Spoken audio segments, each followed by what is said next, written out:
Hello everyone.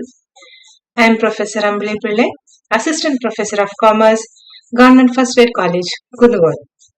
So students, welcome back to my class.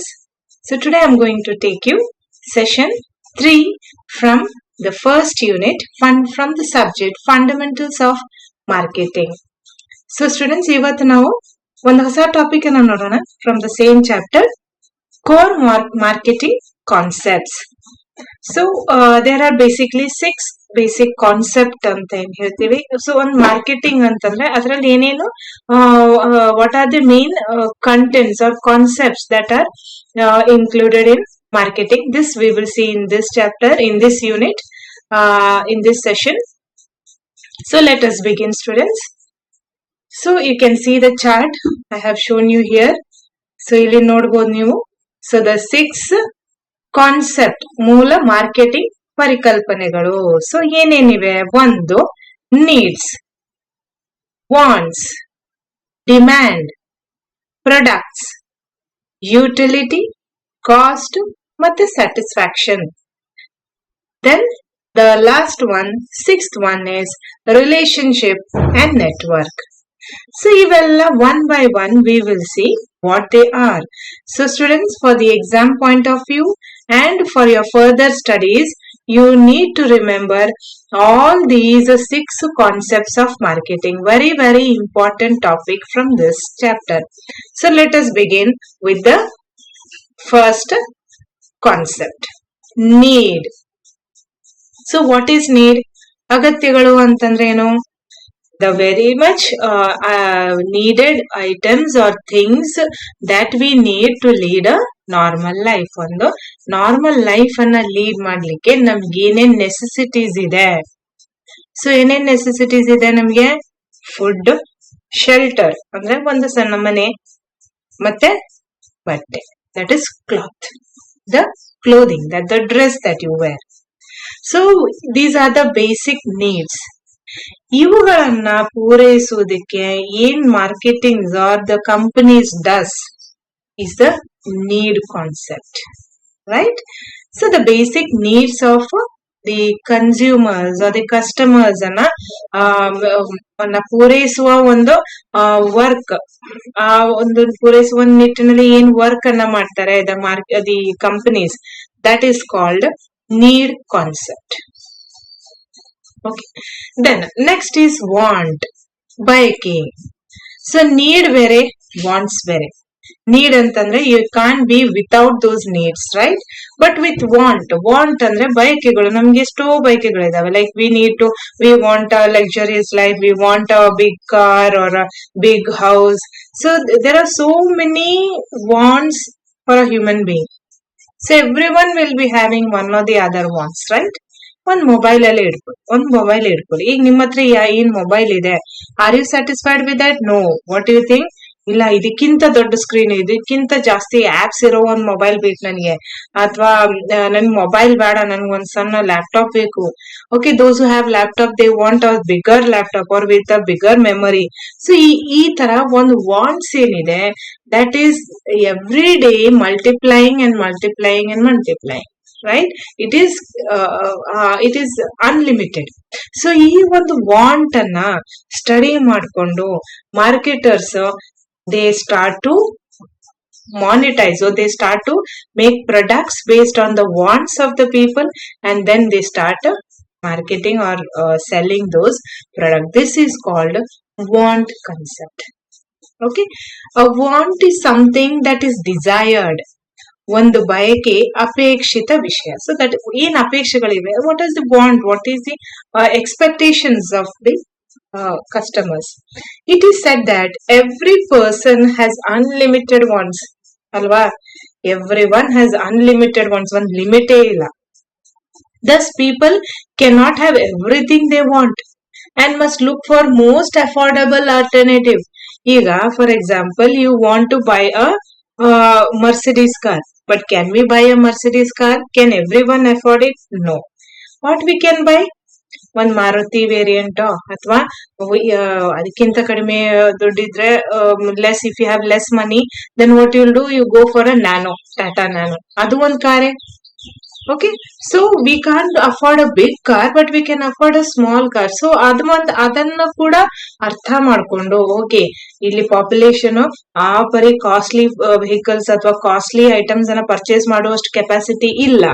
ಅವರಲ್ಲಿ ಏನ್ capacity ಇದೆಯೋ ಅದನ್ನ ತಿಳ್ಕೊಂಡು ಅವರ ಪ್ರಾಸ್ಪೆಕ್ಟಿವ್ ಕಸ್ಟಮರ್ಸ್ ನ ಕೆಪಾಸಿಟಿಯನ್ನ ನೋಡ್ಕೊಂಡು ಏನ್ ಮ್ಯಾನುಫ್ಯಾಕ್ಚರ್ ಮಾಡ್ಕೊಂಡು ಮಾರ್ಕೆಟಿಂಗ್ ಮಾಡಿರ್ತಾರಲ್ಲ, that is called want concept. Okay, so ಆದರೆ ಸೀಮಿತ ಸಂಪನ್ಮೂಲಗಳು ಇರುವುದರಿಂದ ಆ ಎಲ್ಲಾ ಬಯಕೆಗಳನ್ನ ಈಡೇರಿಸ್ಲಿಕ್ಕೆ ಆಗಲ್ಲ. ಸೊ ಆ ಒಂದು ಇದನ್ನ ಇಟ್ಕೊಂಡು, ಅದನ್ನ ಒಂದು ಗಮನದಲ್ಲಿ ಇಟ್ಕೊಂಡು ಏನ್ manufacturers they produce a product, that is called want concept. Okay, then next is demand, ಬೇಡಿಕೆ. So what is demand? ಬೇಡಿಕೆಯು ಒಂದು ನಿರ್ದಿಷ್ಟ ಉತ್ಪನ್ನದ ಬಯಕೆಯಾಗಿದ್ದು ಅವುಗಳನ್ನು ಖರೀದಿಸುವ ಸಾಮರ್ಥ್ಯ ಮತ್ತು ಇಚ್ಛಾಶಕ್ತಿಯನ್ನ ಹೊಂದಿರುವುದಕ್ಕೆ ನಾವು ಏನು ಡಿಮಾಂಡ್ ಅಂತ ಹೇಳ್ತೀವಿ. Demand is a want for a specific product which is backed by the ability. Okay, we want a Mercedes car, want. Okay, we are very rich, we are having crores of rupees in our account. So ಅವಾಗ ಏನ್ ಮಾಡ್ತೀವಿ? Will we buy a Tata Nano? No. We have a want. ನಮಗೊಂದು bike ಇದೆ, ನನಗೊಂದು Mercedes car ಬೇಕು. So what I will do, I will go and purchase because I have the ability to buy. I have the capacity, I have the money, okay, to buy. So that is called a demand. Want plus ability is demand. Want without ability is a want only. Okay, so this is called ಬೇಡಿಕೆ. That is, so to understand what is the ability of the prospective customers to buy the product is called a demand concept. Next, product. So ಏನೇ ಒಂದು ಬಯಕೆಗಳಿರ್ಲಿ, ಒಂದು need ಇರ್ಲಿ, ಅವೆಲ್ಲ ಏನ್ರಿ it has to come out through a product, right? So you want to go fast, or you want to be the first in to reach college ಅಂತಂದ್ರೆ ನಿಮ್ಗೆ ಏನ್ ಬೇಕು? you need a own bike. So ಆ wants or needs ಏನಿದೆ, that has to be used, that has to be satisfied with the help of a product. ಯಾವುದೋ ಒಂದು ವಸ್ತುವಿಂದ ನಮ್ಗೆ ಆ ಒಂದು ಬಯಕೆಯನ್ನ ಪೂರೈಸ್ಕೊಳ್ಳಿಕ್ಕೆ ಸಾಧ್ಯವಾಗುತ್ತೆ. So that is what they say a product is a next concept. A marketer, ಒಂದು ಕಂಪನಿ ನಿಮ್ಮ ವಾಂಟ್ ಅನ್ನ ಸ್ಯಾಟಿಸ್ಫೈ ಮಾಡ್ಬೇಕು ಅಂತಂದ್ರೆ ಏನ್ ಮಾಡ್ಬೇಕು? They have to produce one product.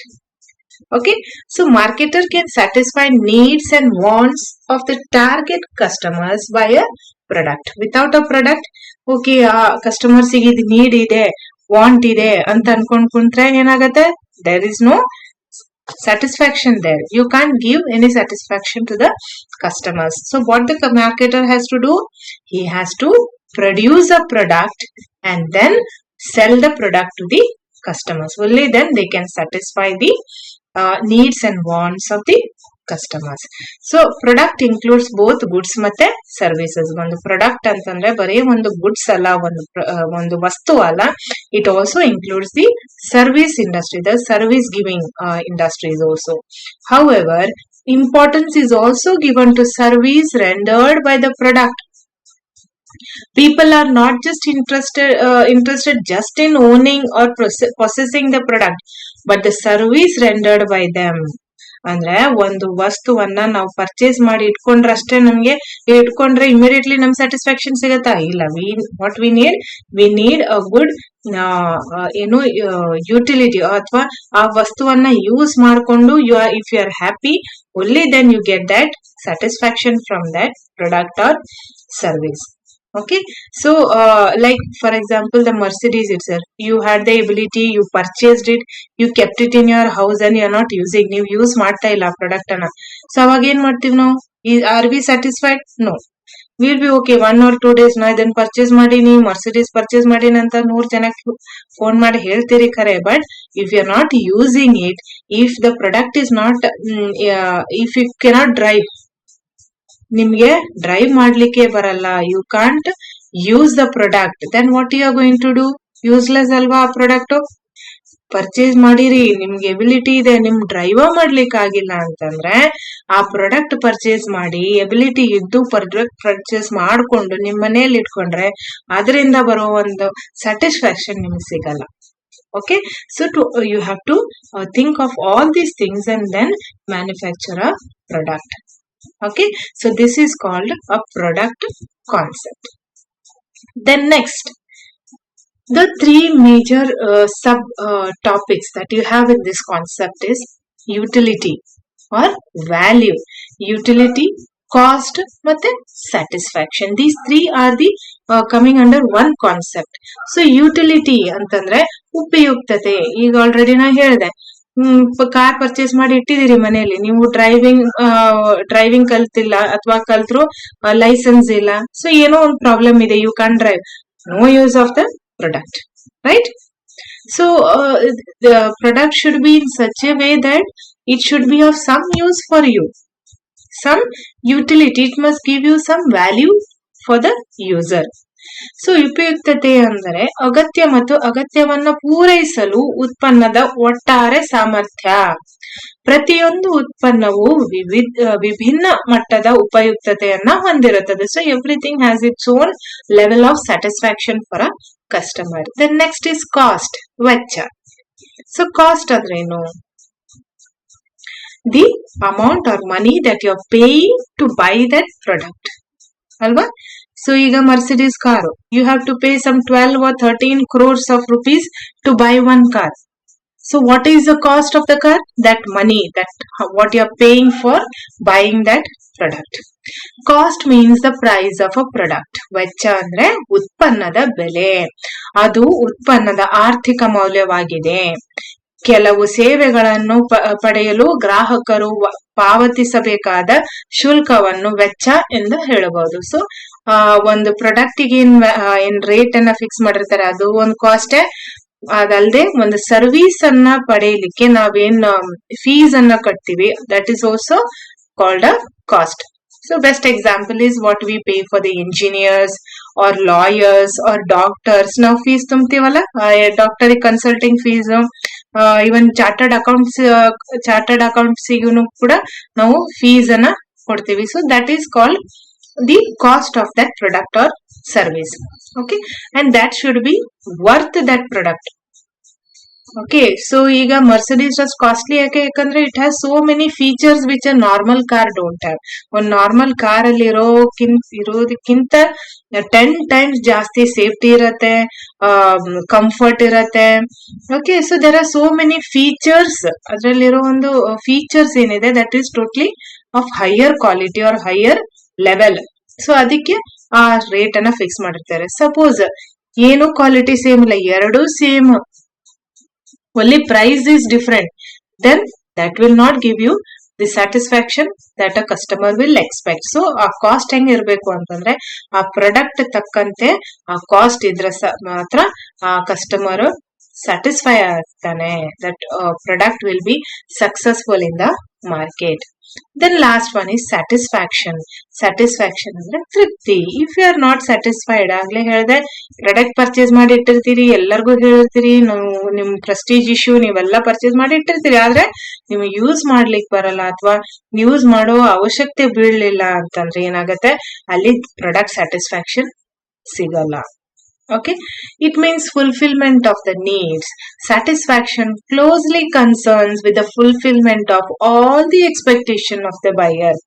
ಒಂದು ಪ್ರಾಡಕ್ಟ್ ಪರ್ಚೇಸ್ ಮಾಡಿದ ತಕ್ಷಣ ನಮ್ಗೊಂದು ಎಕ್ಸ್ಪೆಕ್ಟೇಷನ್ ಇದೆ, ಇದು ಯೂಸ್ ಮಾಡಿದ್ರೆ ಅಡ್ವರ್ಟೈಸ್ಮೆಂಟ್ ಅಲ್ಲಿ ಏನ್ ಹೇಳಿತ್ತು ಅದೇ ತರ ನನ್ಗೂ even I am getting that effect of that product after using, or I am enjoying that product ಅಂತಂದ್ರೆ ಏನಾಗುತ್ತೆ, there is a satisfaction. Advertisement ಅಲ್ಲಿ ಒಂದ್ ಹೇಳಿ ನಾವು ಅದನ್ನ ನಂಬ್ಕೊಂಡು ಒಂದು ಪ್ರಾಡಕ್ಟ್ ಪರ್ಚೇಸ್ ಮಾಡ್ಕೊಂಡು ನಮ್ಗೆ ಆ ತರ ಒಂದು ರಿಸಲ್ಟ್ ಬರ್ಲಿಲ್ಲ ಅಂತಂದ್ರೆ definitely that product will not give you 100% satisfaction. So that is also one important factor or concept of marketing. So students, hope you have understood this. Let us go to the last concept, relationship ಮತ್ತೆ network. Relationship marketing is a practice of building long-term profitable or satisfying relation with important parties like customers, suppliers, distributors and others in order to retain their long-term preference in the business. So, this last concept means the company should have good relation with so many stakeholders. That means ಆ company ಅಂತಂದ್ರೆ ಅವ್ರಿಗೆ ಯಾರ್ಯಾರ ಜೊತೆ ಆ relation ಅನ್ನ ಇಟ್ಕೊಂಡಿದ್ದಾರೆ, like first is the customer ಜೊತೆ ಒಳ್ಳೆ ರಿಲೇಷನ್ ಇರಬೇಕು. ಆಲ್ರೆಡಿ ಪರ್ಚೇಸ್ ಮಾಡಿ ಹೋಗಿದ್ದಾರೆ, ಬಟ್ ಅವ್ರನ್ನ ಬಿಟ್ರೆ ಏನಾಗುತ್ತೆ, they are not going to come back to you, or they may forget your product and they may buy another product. So to have a long term relation, so hope you have come across, like ನೀವು ಒಂದು ಬಂಗಾರದ ಅಂಗಡಿಗೆ ಹೋಗ್ರಿ ಅಥವಾ ಒಂದು branded stores ಅಲ್ಲಿ ಹೋಗ್ರಿ. If you do billing ಮಾಡಿದಾಗ ಅವ್ರು ನಿಮ್ ಮೊಬೈಲ್ ನಂಬರ್ ಅನ್ನ ಇಸ್ಕೊಂಡಿರ್ತಾರೆ, ಅಥವಾ ನಿಮ್ birth date, anniversary, wedding anniversary dates ಅನ್ನ ಕಲೆಕ್ಟ್ ಮಾಡ್ತಾರೆ. ಅಂಡ್ ಯು ಅಬ್ಸರ್ವ್ ನಿಮ್ ಬರ್ತ್ ಡೇಟ್ ಅಥವಾ ಆನಿವರ್ಸರಿ ಡೇಟ್ ಅಲ್ಲಿ ನಿಮ್ ಮೊಬೈಲ್ ಅಲ್ಲಿ ಒಂದು ಮೆಸೇಜ್ ಬರುತ್ತೆ, wish you happy birthday ಅಥವಾ ಹ್ಯಾವ್ ವೆಡ್ಡಿಂಗ್ ಆನಿವರ್ಸರಿ ಅಂತ. ಸೊ ಇದೆಲ್ಲ ಇವು ಆಟೋಮೆಟಿಕ್, ಅವ್ರೇನು ನೆನಪು ಮಾಡ್ಕೊಂಡು ನಿಮಗೆ ಹಾಕಿರಂಗಿಲ್ಲ, but they are all computerised and ನಿಮ್ಮೆಲ್ಲ ಡೇಟಾ ಫೀಡ್ ಮಾಡ್ಕೊಂಡು ಆ ಡೇಟಿಗೆ ಒಂದು ಮೆಸೇಜ್ ಆಟೋಮೆಟಿಕ್ಲಿ ನಿಮ್ ಮೊಬೈಲಿಗೆ ಬರುತ್ತೆ. ಆದ್ರೆ ನಿಮ್ಗೆ ಏನ್ ಫೀಲ್ ಆಗತ್ತೆ, ಓ ನನ್ birthday ನೆನ್ಪಿಟ್ಕೊಂಡಾರಲ್ಲ. So you have that good feeling about that company or that shop. Okay, so this is how their customers are kept with the company. So idu ಒಂದು customer relation, keeping up the long term customer relation. So next time ನೀವು ಅದೇ product purchase ಮಾಡಬೇಕು ಅಂತ decide ಮಾಡ್ಕೊಂಡ್ರೆ ನೀವೆಲ್ಲ ಹೋಗ್ತೀರಿ, where you have a feeling, you have a good feeling towards that shop or that company, so product. So this is how to keep a good relation with the customers ಅಷ್ಟೇ ಸಾಕಾ? ಇಲ್ಲ, the company needs its employees ಅನ್ನ ಒಳ್ಳೆ relation ಅಲ್ಲಿ ಇಟ್ಕೊಂಡ್ರೆ ಏನಾಗುತ್ತೆ, they will work for you, they won't fight against you. If you always fight or if you don't listen to them, ಅವರ ಏನ್ ಪ್ರಾಬ್ಲಮ್ಸ್ ಇದೆ ಅದನ್ನ ನೀವು ಕೇಳ್ಕೊಳ್ಳಿಲ್ಲ, ಆ ಕಂಪನಿಯವರು ಕೇರ ಮಾಡ್ಲಿಲ್ಲ ಅಂತಂದ್ರೆ ಒಳ್ಳೆ ಎಂಪ್ಲಾಯೀಸ್ ಏನ್ ಮಾಡ್ತಾರೆ, ಆ ಕಂಪನಿ ಬಿಟ್ಟು ಬೇರೆ ಕಂಪನಿಗೆ ಹೋಗ್ತಾರೆ. ಸೊ ಇದು ಕೂಡ ಒಂದು important content of relationship and network concept. Employees ಅಷ್ಟೇ ಸಾಕಾ? ಕಸ್ಟಮರ್ಸ್ ಅಷ್ಟೇ ಸಾಕಾ? ಇಲ್ಲ, ದೇ ನೀಡ್ ಸಪ್ಲೈಯರ್ಸ್, ಕಚ್ಚಾ ವಸ್ತುಗಳನ್ನ ಪೂರೈಕೆಗಾರರು ಅವರು ಬೇಕು. ಯಾಕಂದ್ರೆ ಅವ್ರ ಜೊತೆನೂ ಒಳ್ಳೆ ರಿಲೇಷನ್ ಅನ್ನ ಇಟ್ಕೋಬೇಕು. ಯಾಕಂದ್ರೆ when ever we need raw material, immediately ಅವ್ರು ಸಪ್ಲೈ ಮಾಡ್ಬೇಕು, ನಮ್ ರೀಸನಬಲ್ ರೇಟ್ ಅಲ್ಲಿನೂ ಕೂಡ ಸಪ್ಲೈ ಮಾಡ್ಬೇಕಾಗತ್ತೆ. ಅವ್ರ ಜೊತೆ ಒಳ್ಳೆ ರಿಲೇಷನ್ ಅನ್ನ ಇಟ್ಕೊಂಡಿಲ್ಲ ಅಂತಂದ್ರೆ ದ ಕಂಪ್ನಿ ಒನ್ ಟೈಮ್ ಯಾವ್ದೋ ಒಂದು any time it can stop the production because they don't get the right quantity or quality of raw materials. So ಇದರಿಂದ ಒಳ್ಳೆ ರಿಲೇಷನ್ ಅನ್ನ ಸಪ್ಲೈಯರ್ಸ್ ಜೊತೆನೂ ಕೂಡ ಇಟ್ಕೋಬೇಕು. ಅವ್ರಷ್ಟೇ ಸಾಕಾ? No, you need to have a good relation with the other competitors ಅಂದ್ರೆ ಪೈಪೋಟೆಗಾರರು, ಅವ್ರ ಜೊತೆನೂ ಕೂಡ you have to have a good relation.